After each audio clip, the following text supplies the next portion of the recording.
The worldwide activities of the Lucis Trust, founded by Alison Foster Bailey, is dedicated to establishing human relations by promoting the education of the human mind towards recognition and practice of the spiritual principles and values upon which a stable and interdependent world society may be based.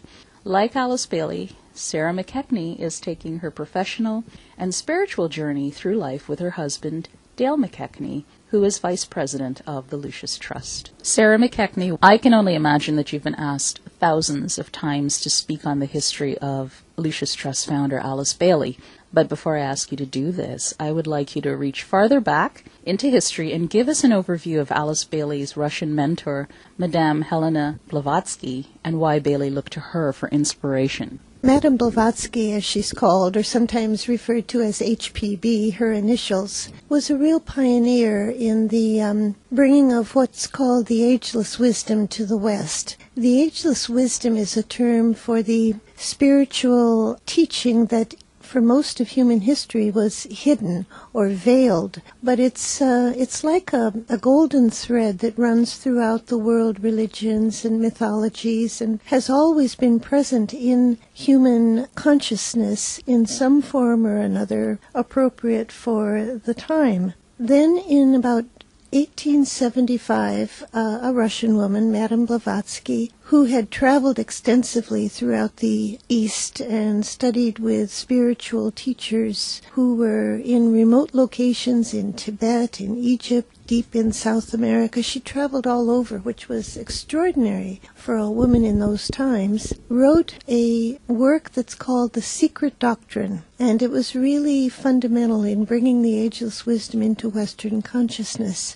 Alice Bailey herself discovered the Secret Doctrine when she was living in California. Her own personal story is very interesting. She was a divorced woman with 3 small daughters to raise, and through a series of extraordinary events, she discovered the Secret Doctrine and was put in touch with 2 students who had studied personally under Madame Blavatsky. And so Alice Bailey became deeply engrossed in the study of the Ageless Wisdom and became an expert on the Secret Doctrine and began to teach it herself. So yes, you're right, Blavatsky was in many ways Alice Bailey's mentor, even though they never knew each other. Is it true that Blavatsky's writings might have been plagiarized or at the very least served to inspire the recent best-selling book, The Secret? I don't know. I am not terribly familiar with that book. I've heard of it.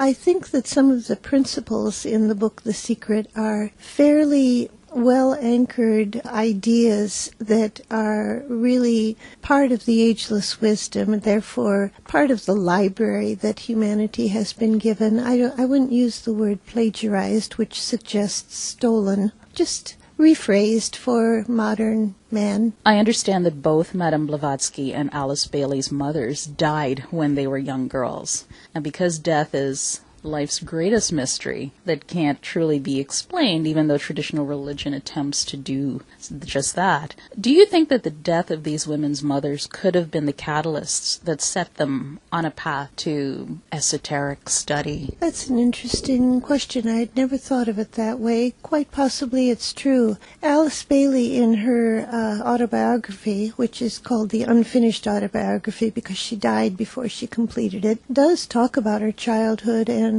in fact she was orphaned. Both her mother and father died before I think she was even 10 years old. And it was devastating for her, as it would be for any child of that age. She was passed back and forth between different parts of her family, and that had a big impact on her spiritual development because, as I understand it, every summer she would be shipped off to her grandmother in Scotland, who was quite a fundamentalist Christian, and Alice imbibed the fundamentalist Christian doctrine of her grandmother so deeply that as a young woman, she was very narrow-minded, in her own words, a rabid evangelist, and went to India to preach the Christian doctrine to British soldiers in India. But as she discovered, they were more interested in drinking cocoa and playing chess with her than listening to sermons. expand on Bailey's biographical data for me, that would be great, because I think it's a pretty interesting story she had.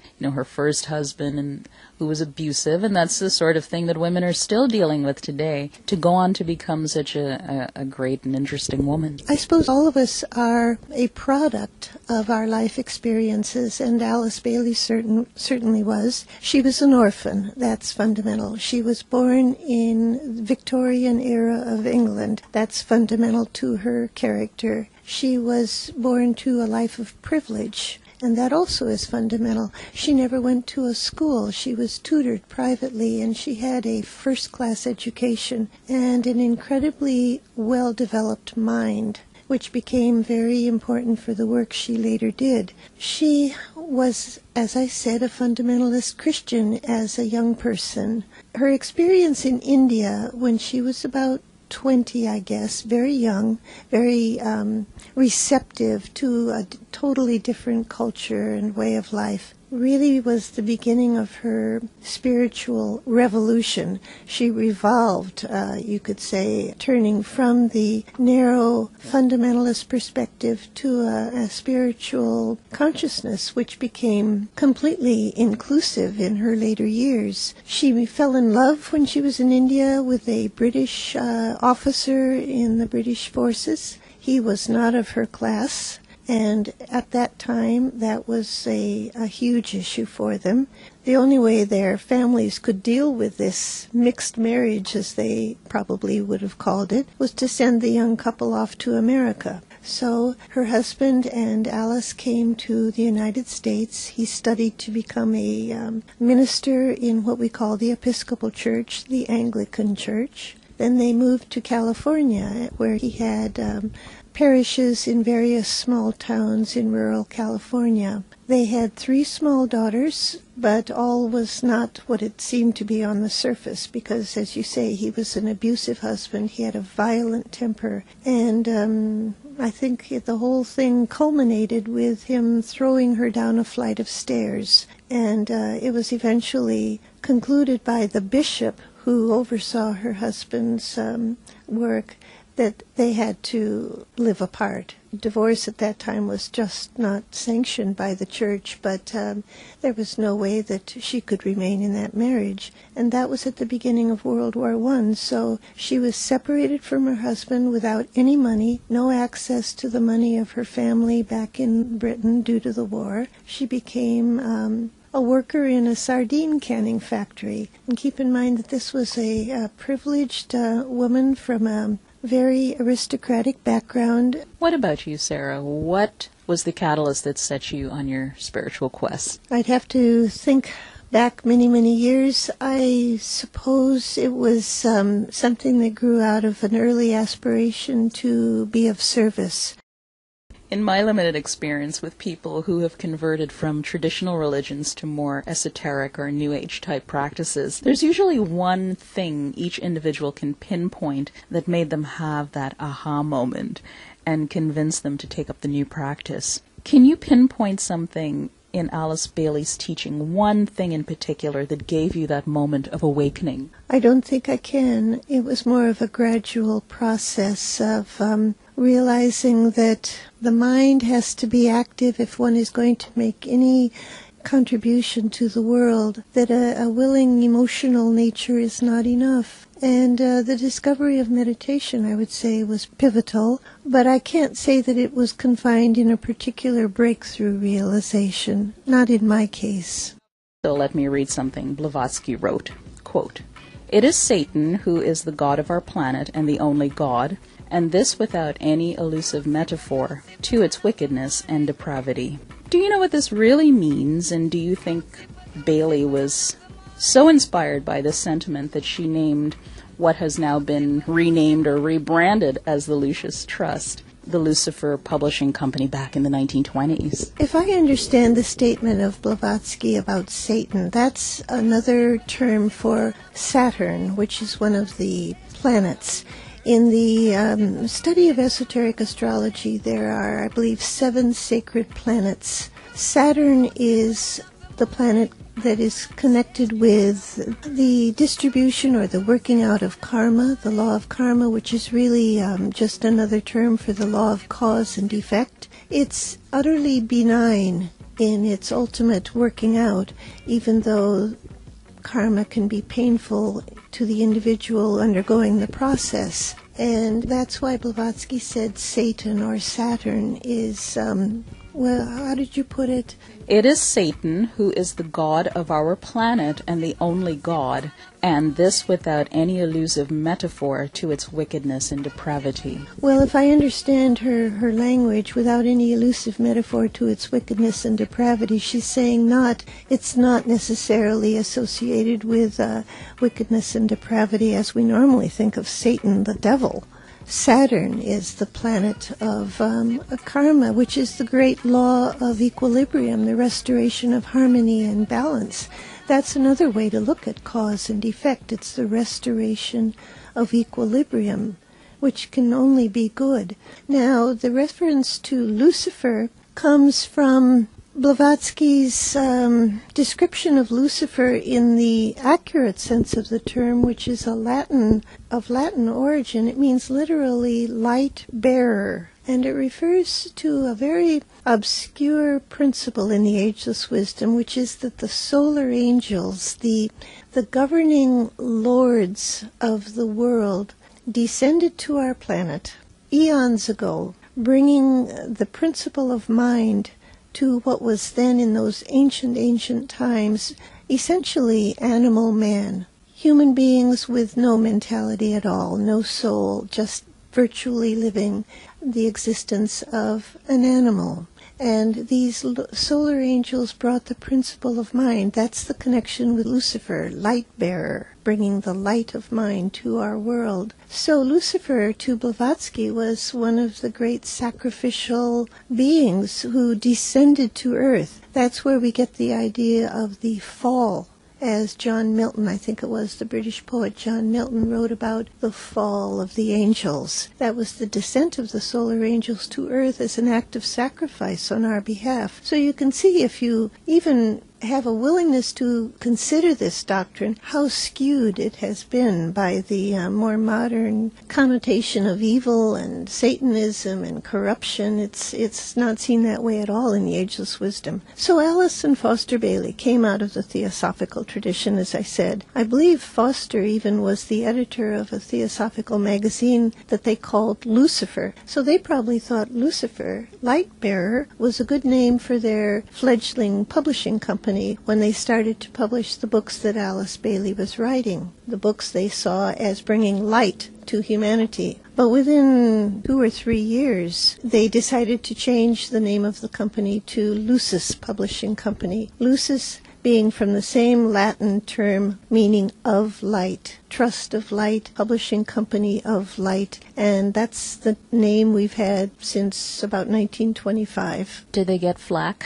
and that forced them to rebrand? Not that I'm aware of. There's no record in our history of our work that explains why they changed the name. I have no idea why. It's only in more recent years with the internet and this sharing of ideas, no matter how cockamamie they might be, that the internet offers, that we hear more and more from people who are concerned about our name. Anybody who's curious about it, you can go to our website, www.lucistrust.org, and you will find an article explaining the origins of Lucifer and the history of the Lucis Trust, and that should put it to rest. Are there any other characters that are just as wise and illuminating as Lucifer? Perhaps is there a feminine spirit that the Lucis Trust speaks about? Well, the feminine principle is embodied in people like Eve, Isis, and Mary. Mary being the mother of Jesus, Eve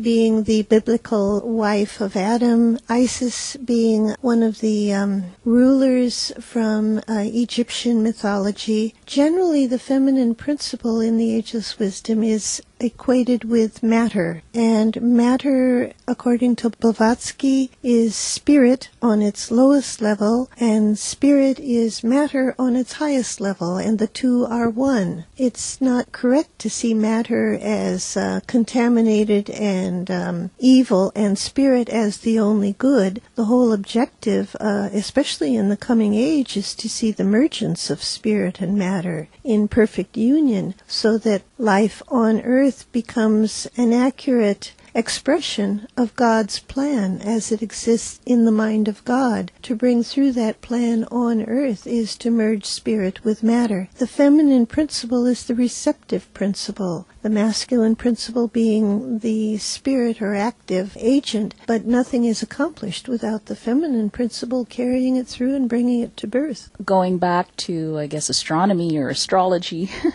or the blend of both, somewhere in my travels I thought Lucifer was said to be a representative of the sun, and Isis the moon. Yes, I've heard Isis equated with the moon. Here I'm showing my own ignorance. I really haven't studied this aspect that you've just brought up very deeply. Lucifer associated with the sun? Well, the name means light bearer. The sun is the source of light on every level of existence, not just in the physical sense, but in the spiritual sense. So that sounds logical to me. The Ageless Wisdom says that the solar angels, including Lucifer, came from the planet Venus, which is close to the sun, but more spiritually advanced than our planet Earth, apparently, bringing the principle of mind to man. The Arcane School. This is kind of maybe being too simplistic, but could you give us a laundry list of what the teachings are? The Arcane School was one of two of Alice Bailey's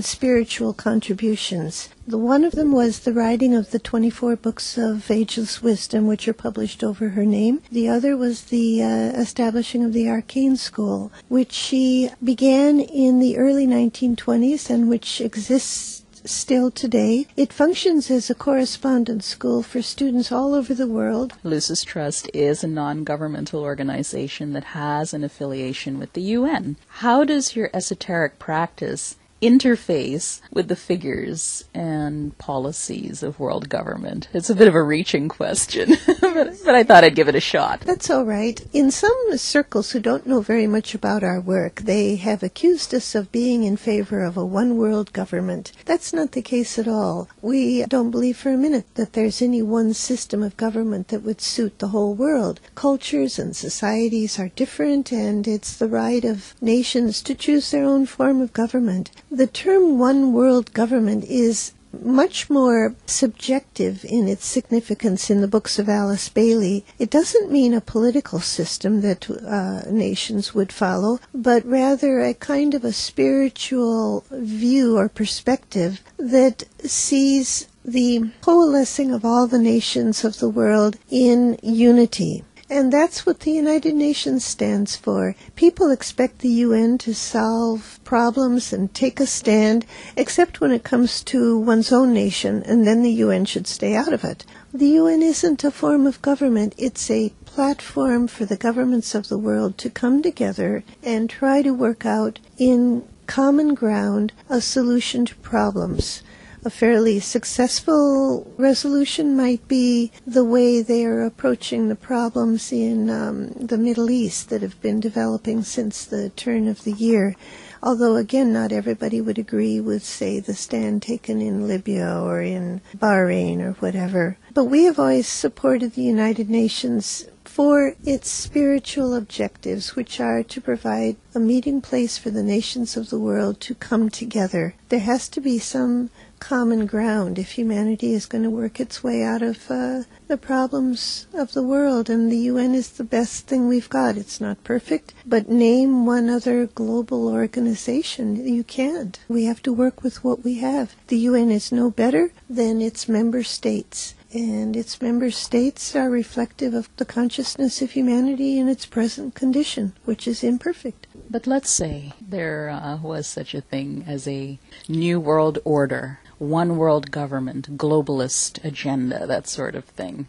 Do you think the teachings of the Arcane School would be the ideal teaching to bring out spirituality and what we would need to have a successful one world view? Well, I would elaborate on that idea by not giving the Arcane School the credit. I would say the teachings or the principles of the Ageless Wisdom, yes, are enough to provide at least a template for the world to live in more harmony and unity. Those principles being a love of truth, a sense of justice as being something all human beings are entitled to, a spirit of cooperation, a sense of personal responsibility on the part of every human being, and a realization of the goal being the common good, the good of the whole. Those are very generalized principles, but I would think that all intelligent, decent people could at least give lip service to those principles. I know you're not supposed to lobby or interfere with any kind of political movements, but have you, being with the UN for how many years is it? Oh, I think the World Goodwill has been affiliated with the United Nations Department of Information probably from the beginning, which was, I think, in the early 50s. Do you think Alice Bailey's teachings in any way might have influenced any of the Secretary Generals or the ambassadors? Well, I don't know if her teachings specifically have influenced them, but certainly the larger Ageless Wisdom has been, I think, influencing the consciousness even back with the first Secretary General, Dag Hammarskjöld. He was a deeply spiritual man. If you read his book, Markings, it's just full of spirituality. U Thant is revered even today for his deep spirituality. He was a practicing Buddhist, but utterly inclusive in his view of human beings and his openness to other spiritual truths. Robert Mueller, who was an Undersecretary General for many years, again had a true global vision of humanity that was not confined by nationalist goals or objectives. He himself being the product of warfare in his home region of Alsace-Lorraine, which was torn between France and Germany, he knew personally how nationalistic thinking can cause such suffering. And probably there have been many other people in the UN who have been truly conditioned by spiritual values. I don't want to name too many of them because I think that gets into the area of personal belief, but you can recognize them by the quality of their thought and by the nature of their worldview. So we do reach out to the people of the UN, and we find that many of them are very conscious of having a spiritual mission in the work they do. And they need our support. They are working in very challenging circumstances. And when you think about it, the people in the UN are on the front lines, facing the most critical problems of human experience on a daily level. They need our support. Let's look at life's lessons through the lens of Alice Bailey's writings and start off with that one question that's a cliche, but what is life and why are we here? That's certainly the big question, isn't it? The best I can say is that we are here to develop a consciousness of relationship. We're told in the writings of Alice Bailey that we live in a solar system, in a universe that is governed by the second ray of 7 rays, the second ray being the ray of love. And this is working out in human consciousness as it evolves, as a sense of relationship, of being a part of something much greater than an individual self. And the whole progress of the spiritual path for anyone is to steadily expand the consciousness, to understand or incorporate larger and larger awareness of a wholeness, which if you are religious you call God. If you're not religious you might refer to it as a basic energy, but we are not isolated islands. We are living fragments of a deity, which can only be described as a synthesis, a wholeness. This realization comes very slowly and only over time and evolution, it's not something you can just sit in a corner and figure out after a little bit of effort. It's an evolutionary progression. We see it as something that cannot occur in one lifetime. That's why the idea of continuity of life is so fundamental to the Ageless Wisdom. That saying you only go around once, not so, in my opinion. We have lived and will always live, but in a developing sense, and each time with a greater sense of awareness of our life being a mere fragment within a larger whole. That's the best I can put it. Romantic love. Does Alice Bailey have any theories as to why at certain points in our lives we find ourselves deeply connected to a stranger? I suppose she would say there's a sense of affinity or affiliation on the level of the soul. And probably that's true, that when we meet people whom we haven't known before, but we sense a connection with them, if it's an enduring relationship, it's going to be something that is a link between souls. If it's a passing affinity that comes and then dissipates, she would probably say it was the harmony between two personalities. So the depth is measured in terms of its ability to endure or not. But we are more harmonious with some people than others according to our psychology and our ray makeup, the 7 rays that govern all forms of manifestation: power, love, intelligence, harmony, knowledge, devotion, and order or organization. These are all different lines of development that we are synchronized with our fellow human beings depending on how they are conditioned by them. If we believe, for example, that we are a second-ray soul, we're probably going to find ourselves responding to other people who share a similar conditioning. I listened to one of your audio newsletters wherein the speakers discussed nourishment. Almost at the conclusion of the presentation, the gentleman made remarks about the overpopulation of the planet. He said something to the effect that we should employ kind and gentle measures to control our world population instead of experiencing a more harsh solution from Mother Nature. Then he left it at that and left me wanting for more.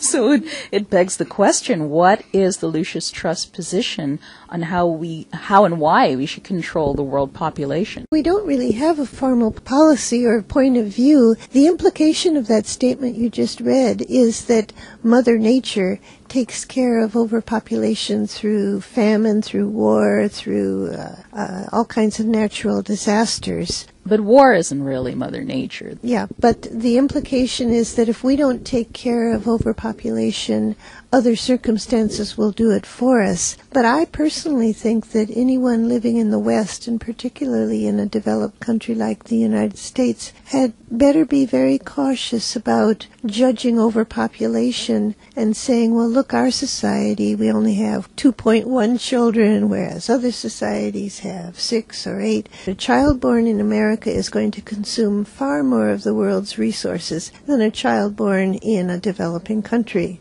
And so we can't just say other countries need to cut back on their population if we aren't also doing something about our overconsumption of the planet's resources. Doesn't the United States consume something like 25% of the world's resources? And we're only a small, 5% of the world's population? That's terrible.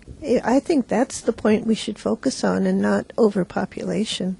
Did Alice Bailey have any particular views on the prophets who have come into the world throughout history? As I recall from her writings, she viewed them as forerunners who are the advance guard, we could say, bringing teaching or sometimes warnings. For example, Isaiah in the Old Testament, some of the Old Testament prophets. Nowadays, I think the prophets are coming more in group form, and we see them active in the world through just about every area of human experience. They're the people who have an insight into the developing trends of the world and can help to warn and guide humanity. You can hear their voice in economics, in science, in religion, in education, in culture. They're the forerunners. And they're trying to chart a new course for humanity. Their voice is becoming more and more prominent, I think, and thanks to modern technology, more universally accessible. But is it not so that Lucis Trust, Alice Bailey, was looking for specifically the prophet Maitreya? The Maitreya is a being, an entity that is expected by the Buddhists. It's the reincarnation of the Buddha as the world teacher, the final Buddha, he whose name is kindness, we're told. And he's expected as an avatar to lead humanity forward into the next stage of human evolution. The Ageless Wisdom views the Maitreya as the Buddhist understanding of the same concept that the Christian views as Christ, that the Hindu understands as the Kalki avatar, the Jewish person looks for the Messiah. It's the world teacher, and the writings of Alice Bailey say this entity will come, this time for the whole of humanity, not for any particular group, but for the whole. Were there not specific dates? I can't bring to mind a gentleman who was, I guess, the PR person for the coming of the Maitreya, but he had some specific dates out there, and unfortunately it never materialized. No, Alice Bailey has never set a specific date. It's forecast that this world teacher will reappear sometime in the 21st century, but I think the conditions have to be created by humanity. She spells this out quite clearly in her book, The Reappearance of the Christ, that before this world teacher can return, there has to be a true sharing of resources on the part of humanity and the growth of goodwill in the world. And as well, we have to see some signs that the political and religious systems are willing to clean house. And I think we can certainly look at what's going on, say, in the Catholic Church and in the political field and realize that there is house cleaning going on. And that's all very positive. But a true sharing, we have to demonstrate a greater growing goodwill. I think it's coming. When you look at the response, say, to the tsunami in Southeast Asia, to Haiti, to Japan, to the victims of Katrina, we do see a growing sense of sharingness and compassion. So we're getting there. But those are the conditions humanity has to provide before, to put it frankly, it would be worth the time and energy of the world teacher to reappear. Who was this gentleman that was predicting the dates, and how did he get into the mix and some kind of association with Lucis Trust? He's never been associated with the Lucis Trust. You're speaking of Benjamin Krem, and we have no involvement in his work, nor he in ours. What is expected to happen when the Maitreya returns? If we see this as a continuity that was last embodied in the person of the Christ 2,000 years ago, at that time he anchored an energy of love that had never before been present in the human experience. He was the embodiment of perfect divine love. We're told that when this entity, this avatar, returns, that he will bring humanity a new understanding of the spiritual will. And I find that fascinating to think about. We feel so helpless and so befuddled about finding a resolution of human problems. And the idea that this new understanding or this new energy of the spiritual will be anchored in the world when the avatar returns is, I find, enormously hopeful and positive. But first, we have to demonstrate that the energy of love is sufficiently anchored in human consciousness to make us able to bear a greater spiritual will. You can imagine a powerful will without sufficient love would be wrongly used.